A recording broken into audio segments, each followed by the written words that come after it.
আগামী দিনের পরিবেশকে রক্ষা করার মাধ্যমে ভবিষ্যৎ প্রজন্মের একটি সুন্দর সাবলীল একটি পরিচ্ছন্ন পরিবেশ তৈরি করার জন্য এবং অভিভাবকবৃন্দ সবাইকে আমি আমার ব্যক্তিগত পক্ষ থেকে এবং গণপ্রজাতন্ত্রী বাংলাদেশ সরকারের পক্ষ থেকে জানাচ্ছি অনেক অনেক কৃতজ্ঞতা, শুভেচ্ছা এবং অভিনন্দন। আসলে আজকে শুক্রবার আজান দিয়ে দিবে, সেই কারণে আমি বক্তব্য বাড়াবো না। প্রথমে আমি কৃতজ্ঞতা জানাই এই কারণে যে নির্বাচনের পর আজকে আনুষ্ঠানিকভাবে একটি অনুষ্ঠানে গ্রিন মডেল টাউনে আপনারা এসেছি।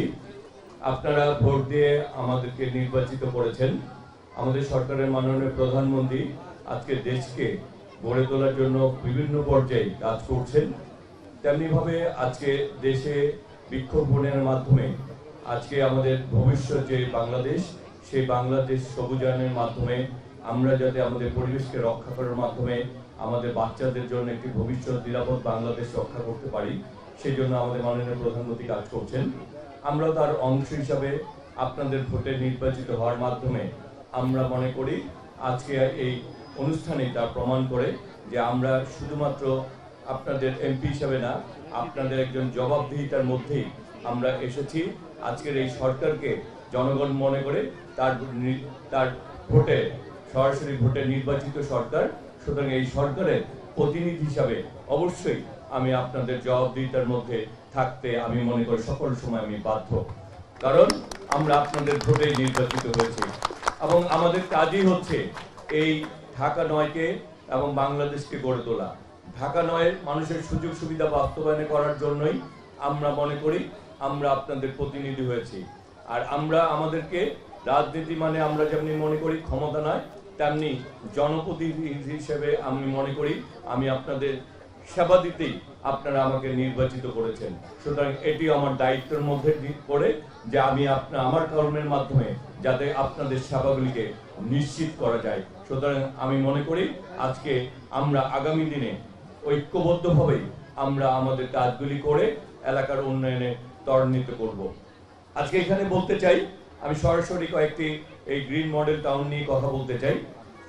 বর্তমান সরকার সারা ঢাকা শহরে যতটি আবাসিক হাউজিং এলাকা রয়েছে সবগুলি হাউজিং এলাকাকে সিটি কর্পোরেশনের অন্তর্ভুক্ত করা হয়েছে এবং সিটি কর্পোরেশনের মাধ্যমেই এই হাউজিং এলাকার উন্নয়নের জন্য সরকার সিদ্ধান্ত নিয়েছে। কিন্তু গ্রিন মডেল টাউন সহ কিছু এরকম হাউজিং রয়েছে যারা চায় না যে এগুলি সিটি কর্পোরেশনের অন্তর্ভুক্ত হোক এবং সিটি কর্পোরেশন এখানে সেবা দেয়, এই এলাকাগুলি উন্নয়ন করুক, সিটি কর্পোরেশনের এখানে উন্নয়নের সাথে সম্পৃক্ত হোক। হাউজিং কোম্পানিগুলি এগুলি চায় না বলেই এই এলাকার উন্নয়ন বারবার বাধাগ্রস্ত হচ্ছে। আজকে এখানে আমিন মোহাম্মদের যদি কোনো কর্মকর্তা থাকেন তাদের উদ্দেশ্যে বলতে চাই, এক হলে এই এলাকার উন্নয়ন আপনারা করেন, আর যদি আপনারা এই এলাকার উন্নয়ন করতে ব্যর্থ হন তাহলে আমরা বাধ্য হব এই এলাকার মানুষের উন্নয়ন করার জন্য যে কাজগুলি করা প্রয়োজন সেই কাজগুলি আমরা করব। বিগত দিনে যেই সরকারগুলি ছিল সেই সরকারের জনগণের কাছে কোনো জবাবদিহিতা ছিল না, কারণ তারা জনগণের ভোটে নির্বাচিত সরকার ছিল না। আর আমরা যেহেতু জনগণের সরকার, ভোটে নির্বাচিত সরকার, সুতরাং জনগণের কাছে আমাদের জবাবদিহিতা রয়েছে। আপনাদেরকে 6 মাস সময় দেওয়া হচ্ছে। এই বছরের মধ্যে আমিন মোহাম্মদ যদি আপনারা আপনাদের কাজগুলি করতে ব্যর্থ হন তাহলে আমরা আমাদের জনগণকে নিয়ে এই এলাকার উন্নয়ন করার জন্য যে পদক্ষেপ নেওয়া দরকার আমরা সেই পদক্ষেপগুলি নিতে বাধ্য হব। আমরা ইতিমধ্যে শুনেছি এই এলাকার উন্নয়নের জন্য আপনারা 38 কোটি টাকা নিয়েছেন এই এলাকার যারা জমির মালিক রয়েছে তাদের কাছ থেকে। সুতরাং এই এলাকার মানুষের একটি খেলার মাঠ প্রয়োজন, একটি কবরস্থান প্রয়োজন, রাস্তাঘাটগুলি উন্নয়ন প্রয়োজন, সেই কাঁচা বাজার প্রয়োজন। এই কাজগুলি আপনাদের করা উচিত। অন্যান্য এলাকায় হাউজিং কোম্পানির মধ্যে এই এলাকাটি যেহেতু একটু বিচ্ছিন্ন, সেই এলাকার আমি মনে করবো এই এলাকার যেসব বিভিন্ন কমিটি রয়েছে তারা আপনারা এই এলাকায় যদি ভিতরে পরিবহনের নিজস্ব ব্যবস্থাপনায় নিজস্ব একটা ড্রেস দিয়ে নিজস্ব পরিবহনের ব্যবস্থা করতে পারেন তাহলে আমার মনে হয় এটি এলাকাবাসীর জন্য অনেক ভালো হবে, যেটা অন্যান্য হাউজিং কোম্পানিগুলি করেছে। এটিও আপনারা করে দেখতে পারেন পরীক্ষামূলক ভাবে। আরেকটি কথা হচ্ছে যে এখানে আর যে দাবিটি এসেছে ময়লার জন্য, আজকে ময়লার সাথে আমাদের দলের যারা যদি কেউ সম্পৃক্ত থাকে আমি যতটুকু জানি সম্পৃক্ত রয়েছে, তাদের উদ্দেশ্যে বলছি যে আপনারা আগামী 1 মাসের পর থেকে, আমি 1 মাস পরে দেখব যে এই এলাকা মহল্লা থেকে যাতে প্রতিটি ঘর থেকে 100 টাকা নেওয়া হয়। যারা যদি 100 টাকার বেশি কেউ নেয় তাদের যাতে সেই বরাদ্দ বাতিল হয়। আমি কিন্তু সিটি কর্পোরেশনের প্রশাসককে বলে, তিনি নিজেও বলেছেন সেই আপনাদের সেই আপনাদের যাতে সেই লাইসেন্স যে অনুমোদন দেওয়া হয়েছে পারমিশন, সেটি বাতিলের ব্যবস্থা করব। সুতরাং আমার দলের হোক আর যেই হন, এই এলাকার যাতে সিটি কর্পোরেশনের বরাদ্দকৃত অর্থই, এটি এই এলাকা অনেকে বলতে পারেন যে এটি সিটি কর্পোরেশনের আওতাধীন না, কিন্তু এই এলাকার মানুষ যেহেতু হোল্ডিং ট্যাক্স দেয়, সুতরাং তাদের সিটি কর্পোরেশনের যে নিয়ম, সেই নিয়ম অনুযায়ী আপনারা তাদের কাছ থেকে ময়লা টাকা সংগ্রহ করবেন, অতিরিক্ত কোনো টাকা সংগ্রহ করা যাবে না। একটি কথা মনে রাখতে হবে, বাংলাদেশ জাতীয়তাবাদী দল জনগণের দল। বাংলাদেশ জাতীয়তাবাদী দল জনগণের কাছে প্রতিশ্রুতিবদ্ধ এবং প্রতিজ্ঞাবদ্ধ।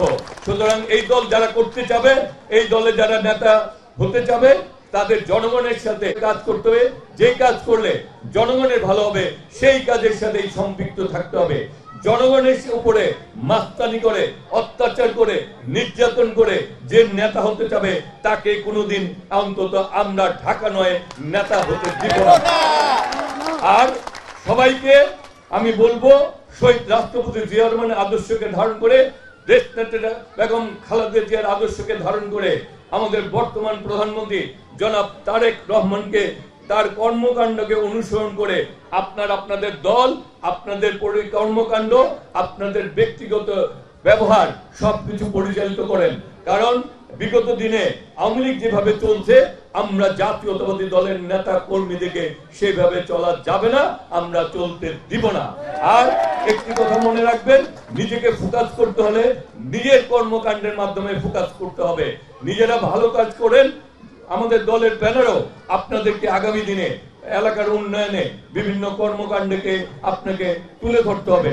শুধুমাত্র মানুষ বেসরকারি ভাবে বা ব্যক্তিগত ভাবে, প্রাতিষ্ঠানিক ভাবে কাজ করবে না, আমাদের দলকেও বিভিন্ন উন্নয়নমূলক কর্মকাণ্ডের সাথে সম্পৃক্ত হতে হবে। এবং আমরা যাতে বৃক্ষরোপণ, পরিষ্কার পরিচ্ছন্ন এবং মশক নিধন সকল কর্মকাণ্ডের সাথে দলীয় কর্মীদেরকে সম্পৃক্ত হতে হবে এবং দলীয় ব্যানারেও সেই কাজগুলি করতে হবে। আজকে আমি এখানে দলীয় নেতা কর্মীদের সেই কথাগুলি বলছি। আর এই এলাকার মানুষের সাথে আমরা রয়েছি, আমরা কোনো হাউজিং কোম্পানির কাছে আমরা দায়বদ্ধ না। আমার সাথে হাউজিং, আমি বিগত নির্বাচন করেছি, নির্বাচনে কোন হাউজিং কোম্পানি, কোন ডেভেলপার, কোন প্রতিষ্ঠান, কোন ব্যবসায়ী বলতে পারবে না তার থেকে আমি 1 টাকা নিয়েও নির্বাচন করি নাই। সুতরাং মানুষের কাছে দায়বদ্ধতা রয়েছে, জনগণের কাছে দায়বদ্ধতা রয়েছে, কার কোন কোম্পানির কাছে দায়বদ্ধতা নাই। অবশ্যই আমরা এলাকার উন্নয়ন চাই, হাউজিং কোম্পানিগুলি এলাকার উন্নয়ন করুক, আমরা তার পাশে থাকব। কিন্তু জনগণকে অত্যাচার করে, এলাকার মানুষকে জিম্মি করে আপনারা ব্যবসা বাণিজ্য করবেন, এটি আমরা মেনে নিতে পারি না, আমরা মেনে নিব না।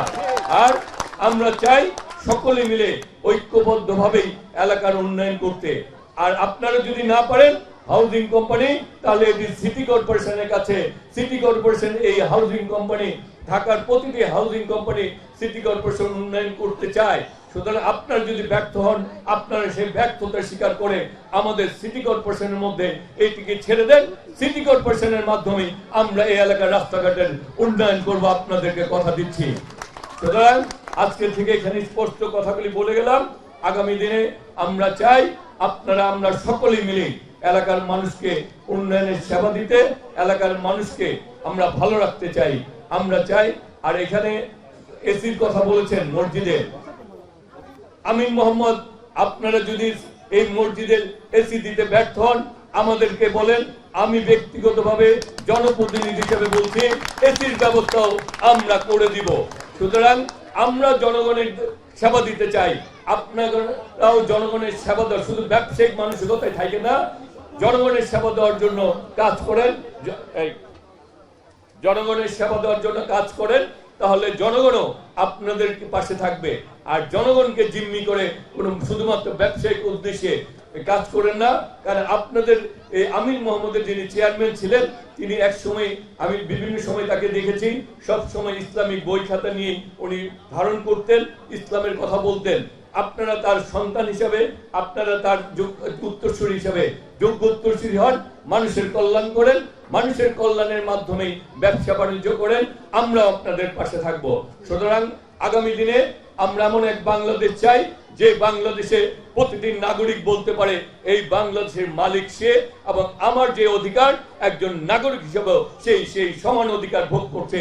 সেই বাংলাদেশকেই আমরা তারেক রহমানের নেতৃত্বে গড়তে চাই, আপনাদের সকলের সহযোগিতা চাই। তাই সর্বশেষে বলতে চাই, আগামী দিনে আমরা বাংলাদেশে 25 কোটি বৃক্ষরোপণের মাধ্যমে ইনশাআল্লাহ আমরা বাংলাদেশকে সবুজায়ন করব। আমরা সেই সবুজায়নে আমরা আমাদের অভিভাবক থেকে শিক্ষা প্রতিষ্ঠান, ছাত্রছাত্রীদের এবং এলাকাবাসী সকলের সহযোগিতা চাই। সেই প্রত্যাশা রেখেই আজকের মতো বিদায় নিচ্ছি।